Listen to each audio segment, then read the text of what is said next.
রব্বানা যালামনা বলেন রব্বানা যালামনা আনফুসানা ওয়া ইল্লাম তাগফির লানা ওয়া তুরহামনা লানাকুনান্না মিনাল খাসিরিন বলে বলে মসজিদে কেঁদেছো, আসরের নামাজ পড়ে কেঁদেছো, যোহরের নামাজ পড়ে কেঁদেছো, মাগরিবের পড়ে কেঁদেছো, এশার নামাজ পড়ে কেঁদেছো।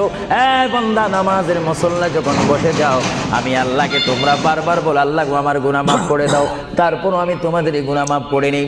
তারপরও তোমরা নিশি রাত্রে, মানুষ যখন ঘুমে যায়, তোমার বিবি যখন ঘুম যায়, তোমার ছেলে যখন ঘুম যায়, তুমি নিশি রাত্রে ঠান্ডা পানি দিয়ে ওযু বানিয়ে নামাজের মুসল্লায় বসে তুমি আবার যখন ডাক দাও, রব্বুল আলামিন, পৃথিবীর কোনো মানুষ আমার গুনাহ সম্পর্কে জানে না, তুমি আমার গুনাহ সম্পর্কে জানো।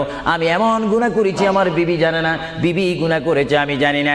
আল্লাহ তুমি সব কিচ্ছু জানো, হে আমার প্রভু তুমি আমাকে মাফ করে দাও। আমার আল্লাহ বলে, তারপরও যদি তোমাদেরকে আমি মাফ না